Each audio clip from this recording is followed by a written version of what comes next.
Terus kita minta cek lagi dong ke anak housekeeping. Sama. Kosong. Kosong kamarnya. Kosong.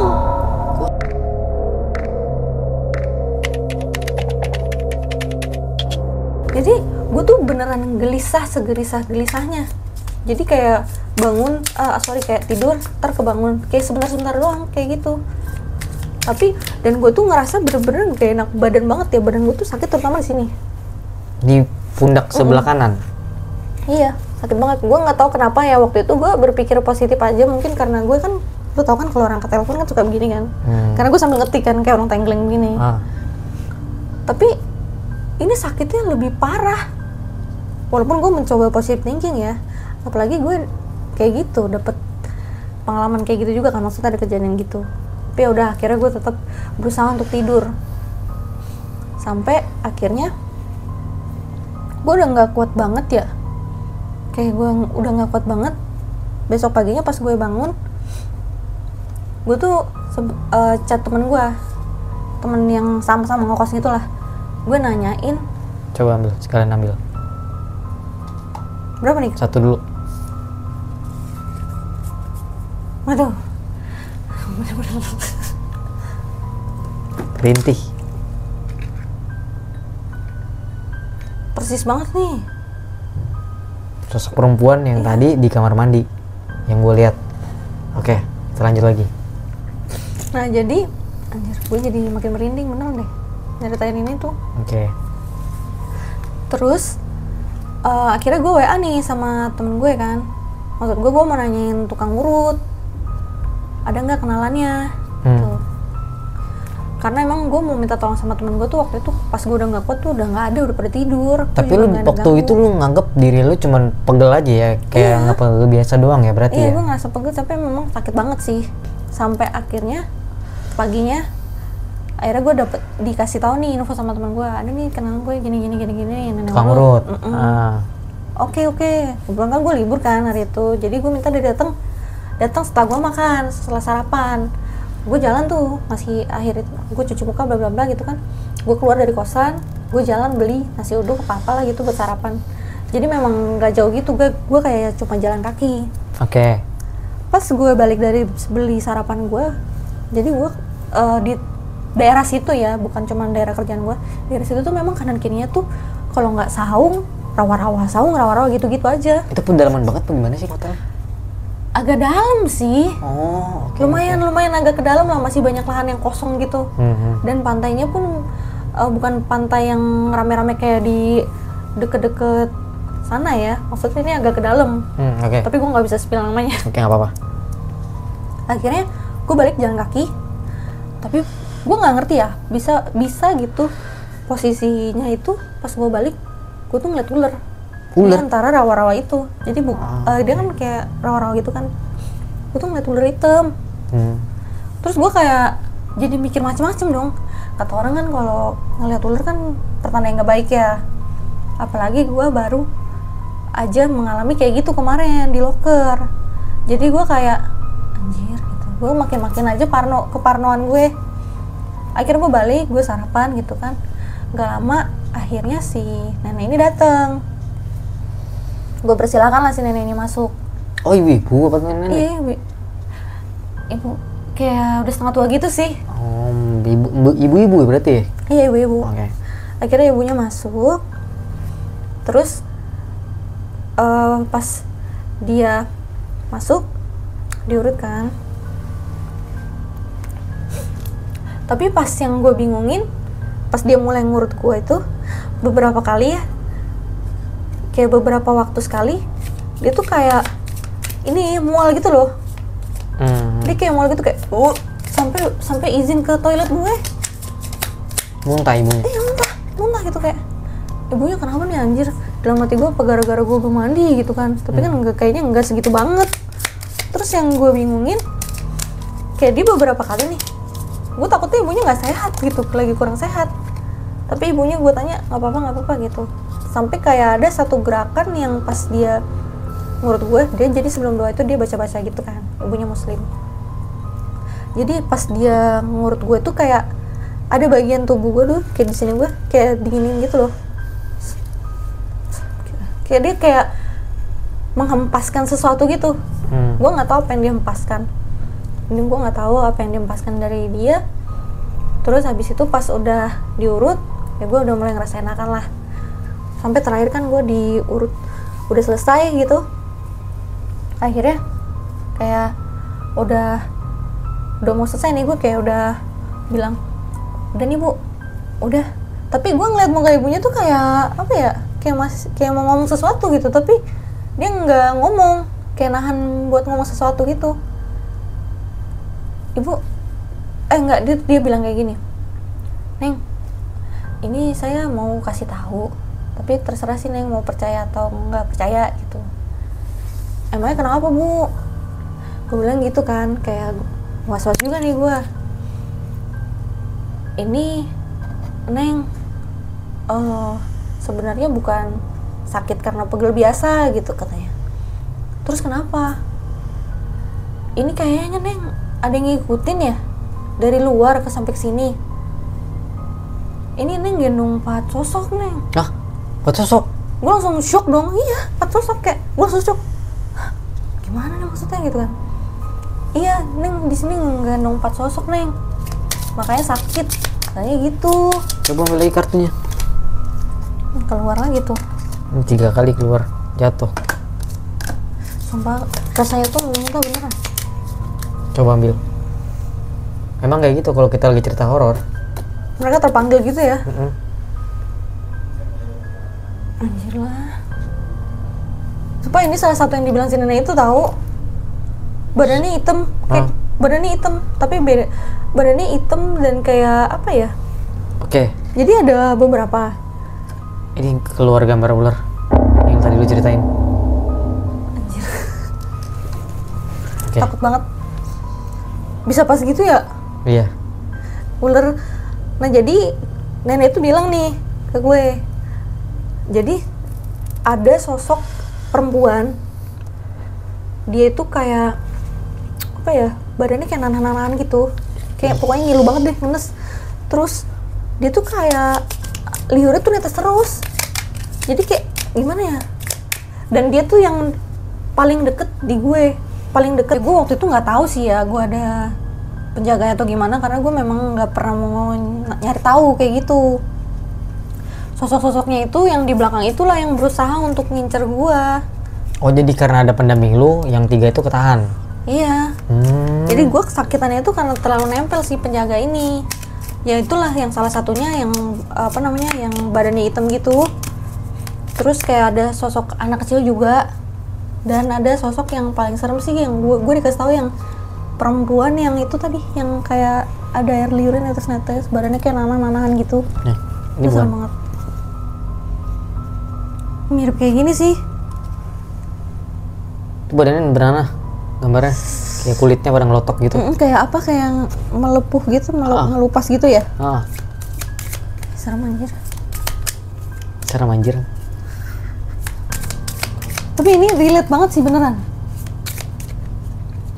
Terus ya udah dong, gue kayak pas dikasih tahu kayak gitu, gue antara percaya nggak percaya, tapi ya itu memang udah terjadi gitu. Jadi kayak jadi jawaban atas apa yang gue alamin. Terus si tukang urut ini bilang, Neng kalau saya boleh kasih saran, Neng kan pendatang di sini, kalau bisa kemana-mana jangan lupa permisi-permisi, katanya gitu. Jadi ya udah, gue kayak apa yang udah terjadi ya gue nggak bisa ulang lagi kan. Tapi gue memang kayak bener-bener, pertama gue ngerasa terima kasih banget sama si tukang urut itu. Yang kedua gue shocknya karena seseram itu yang gangguin gue, dan shocknya juga kok bisa gue tiba-tiba punya pendamping gitu. Walaupun gue di sisi lain gue berterima kasih juga sama penjaga itu kan, karena kalau misalnya yang nyerang itu atau yang nempel itu yang jahat, mungkin bisa lebih parah kali ya itu, atau amit-amit kayak kesurupan atau apa gitu. Gue nggak tahu juga sih sampai sejauh itu. Tapi menurut gue itu aja udah sakit dan gue udah takut gitu, walaupun gue ditampakinnya suara. Tapi gue ya udah gitu, setelah udah kejadian intinya gue lebih kayak hati-hati sih itu. Makanya gue berusaha untuk apa ya, gue jadi kurang nyaman setelah kejadian itu, makanya gue tadi bilang sama lu nih mau pindah. Gitu. Oke. Tapi lu pernah ngalamin mimpi nggak sih? Kan misalkan kalau orang diteror kan pasti ada mimpi-mimpi juga kan, karena kan mereka kalau nggak bisa komunikasi langsung mereka kan masuk ke alam mimpi seseorang untuk berkomunikasi gitu. Nah itu, gue baru inget. Jadi sebenarnya pas gue tidur yang gue bilang bareng gue sakit tuh, yang sebelah sini, itu gue tidur, tapi gue mimpi. Jadi gue kayak flashback ketika gue kejadian sore yang gue ketemu si Dita. Gue masuk loker, anehnya di dalam loker itu gue nggak ngeliat siapa-siapa di mimpi itu. Jadi ketika di mimpi gue, di dalam loker nggak ada siapa-siapa kecuali gue. Kok bisa gitu? Nah itu, jadi gue pas gue lagi mimpi itu di flashback gue kayak jalan, terus gue ngomong sendiri di depan kaca, terus gue ke toilet. Tapi lu nggak sadar itu? Enggak, jadi kayak gue di situ tuh mengulang kejadian di mana gue sore hari itu, tapi gue di sini sebagai orang ketiga gitu loh. Jadi gue ngelihat diri gue masuk ke dalam loker, tapi nggak ada orang. Kayak lu lagi nontonin diri lu ya? Oke. Lagi nonton gitu, tapi nggak ada orang. Terus gue ngomong juga nggak tahu sama siapa. Nah pas kejadian kan gue di situ kan ke toilet, terus ada yang ke toilet lagi kan. Di situ tuh nggak ada siapa-siapa, tapi memang pintu toilet itu terbuka di flash, tapi nggak ada siapapun ke sana. Aduh, gue makin merinding. Terus pas gue keluar itu, pas keluar dari toilet itu kan gue di situ nyariin si Dita kan di bilik toilet tuh, memang nggak ada siapa-siapa. Tapi ternyata pas momen yang gue udah keran air nyala, lampu kedap-kedip, ternyata tuh gue kan dengar suara ketawa. Di situ tuh ada cewek nangkring di atas bilik toilet yang ada suara ngeflashnya tapi nggak ada orang. Oh, yang tadi kartu rintih itu ya? Iya. Ternyata tuh di mimpi gue tuh gue ngeliat sebenarnya ada sosok di situ. Tapi lu nggak lihat? Nggak lihat. Jadi kelihatan itu di mimpi? Kelihatan di mimpi, dia kayak nangkring gitu kan. Kayak gue bilang tadi itu kan dia biliknya nggak full ya. Di situ dia nangkring di atas pintu itu. Anjir, dan sumpah ini gue parno banget.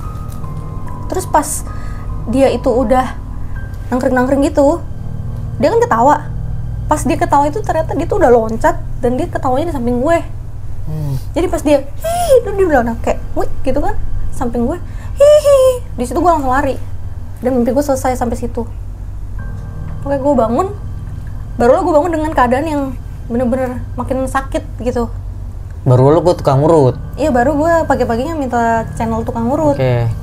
Tapi setelah kejadian itu lu udah diurut dan udah dibersihin lah ya. Tadi kan kata lu kan dibersihin tuh sama ibu-ibu urutnya. Secara nggak langsung gue diurut sambil dibersihkan. Terus gimana? Udah enakan? Ya gue sih ngerasa udah baikan ya. Setelah itu gue nggak ada kejadian apapun yang nggak enak. Terus plot twistnya lagi, pas gue udah enakan kan, gue hari itu libur. Terus pas gue masuk lagi, kayak selang beberapa hari gitu, gue ketemu lagi nih sama si Dita ini. Ya gue kan masih inget kejadian yang kemarin gue ketemu Dita di loker kan. Ya emang sih di mimpi gue ngeliat nggak ada siapa-siapa, tapi gue kayak mastiin aja gitu ke dia. Gue tanya, Dit, lu waktu itu gue tegur diem aja lu. Kapan lu ketemu gue? Di loker waktu itu lu pakai baju ini kan, gue masih inget kan pakai dia. Ih ngaco lu, gue udah pulang itu. Hah? Gue bingung dong, anjir berarti bener nih. Tapi gue kayak shock, tapi membenarkan mimpi gue itu kan. Hah? Terus siapa dong? Ya si Ma udah biasa kayak gitu. Gue malah digituin. Gue kayak shock dong sama omongan dia. Dan dia kayak ngomong itu dengan sambil cengengesan gitu, nyantai aja gitu. Dan selain cerita itu tuh, gue juga tahu dari beberapa teman-teman lain, memang di hotel itu kayak beberapa kali ada penampakan lah. Dan bahkan di jalan menuju ke hotel gue pun pernah ada karyawan yang meninggal di tempat karena jatuh dari motor atau tabrakan gitu. Intinya okay. Serem sih menurut gue. Dan yang paling epic menurut gue ya, itu tuh kan resort gue kan besar nih, dan dia tuh nggak cuman ada satu bangunan gedung gitu kayak hotel-hotel yang di dalam bangunan gini, enggak, dia kayak ada bangunan ini, terus kayak sebelah sini juga ada, kayak ada villanya juga gitulah, yang kamar besarnya. Jadi kita ada kamar yang di tipe ini tuh cuman ada di sebelah sini doang, dan itu dia di lantai agak atas lah, bukan lantai dasar. Pernah ada kejadian Di situ kan yang nginep banyak kan yang family doang, mau liburan, punya anak kecil lah kebanyakan.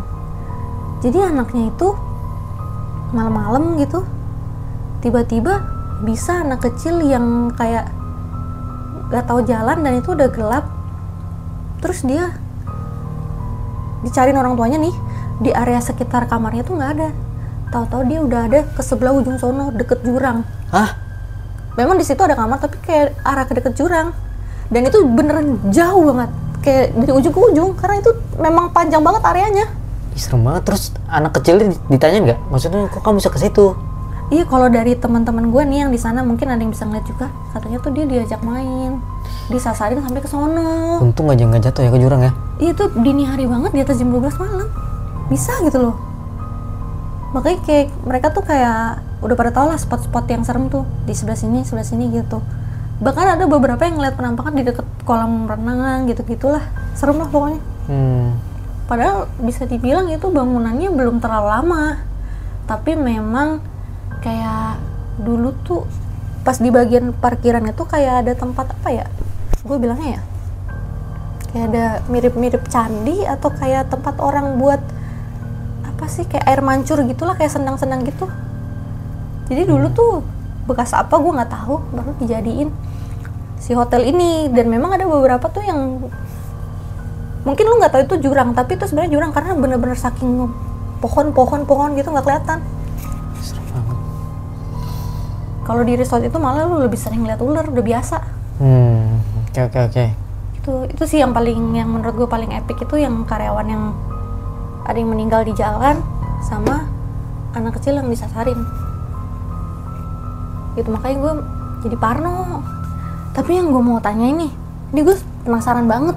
Kenapa sih maksud gue kan karyawannya banyak ya, kok gue doang sih yang digituin gitu, gue doang yang kena teror kayak gitu loh. Kok bisa gitu, kenapa mesti gue gitu, nggak yang lain aja gitu, yang lebih berani. Tapi sebelumnya setelah kejadian itu udah nggak ada diteror lagi kan? Setelah dibersihin sama ibu-ibu itu kan? Nggak ada. Oke. Jadi kalau dari yang gue lihat, lu itu orang yang memang nggak percayaan sama hal-hal kayak gitu awalnya. Iya, memang gue awalnya kayak ya udah gitu, nggak mau. Emang sih gue kayak ya udah gitu, tapi karena gue belum pernah ngalamin jadi gue ya udah sabodo gitu. Jadi gue ngelihat di cerita lu pada saat lu ditelepon sama kamar 102 itu ya, kamar kosong, lu sempat ngomong dalam hati lu kayak, masa iya sih setan gitu, nggak percaya. Ada nggak lu ngomong kayak gitu? Iya, gue kayak ya udah gitu, mungkin gue berpikirnya masih yang logis gitu, mungkin gangguan teknis kali gitu. Jadi gue nggak terlalu langsung berpikir setan nih, gue nggak gitu sih orangnya. Jadi kayak nggak percaya, masa iya sih gitu lah. Jadi lu masih berpikir positif kalau itu ternyata gangguan teknis. Nah, itu yang pertama, dan itu membuat mereka itu pengen banget nih nunjukin eksistensinya ke lu. Kayak sebenarnya gue nih ada nih di sini nih, kenapa lu nggak percaya gitu. Makanya dari sekian banyak orang, lu doang yang diteror. Tadi kan si Dita itu bilang kan, itu mah udah biasa di sini, karena mereka udah ngalamin dan mereka percaya. Sedangkan lu kan enggak. Berarti kayaknya gue nggak boleh nantangin ya. Berarti gue kayak terkesan nantangin dong waktu itu. Sebenarnya bukan nantangin sih, lebih kayak gue nggak percaya nih lu ada di sini. Kalau nantangin kan beda. Kalau nantangin kan gue nggak percaya, lu nol dong. Lu nggak ngomong kayak gitu kan? Enggak, tapi gue nggak percaya. Tapi akhirnya ya jadinya gue percaya sekarang gitu. Jadi sebenarnya alasan mereka tuh gangguin lu ya karena satu itu, lu nggak percaya sama mereka, nggak percaya kehadiran mereka, jadi masih masa iya sih setan gitu. Akhirnya ya lu ngalamin kejadian seperti itu. Tapi untungnya lu masih ada yang jagain lu, jadi masih ketahan. Karena kalau misalnya memang nggak ada pendamping lu, mungkin yang 3 sosok tadi tuh bisa bikin lu lebih parah lagi kali. Itulah yang gue nggak habis pikir sih, kayak kalau gue pikir-pikir bersyukur gitu nggak nyampe parah gitu kan. Karena kalau udah berhubungan yang kayak gitu-gitu, ya serem-serem. Oke. Menurut lu gimana? Ada lagi nggak yang mau dibahasin? Udah.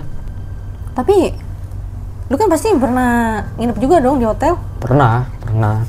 Lu pernah juga dong berarti ngalamin kejadian horor kayak gue gitu? Apa lebih parah? Pernah sih. Lu mau denger cerita gue? Mau lah. Oke. Serem apa sih cerita lu? Jadi begini ceritanya.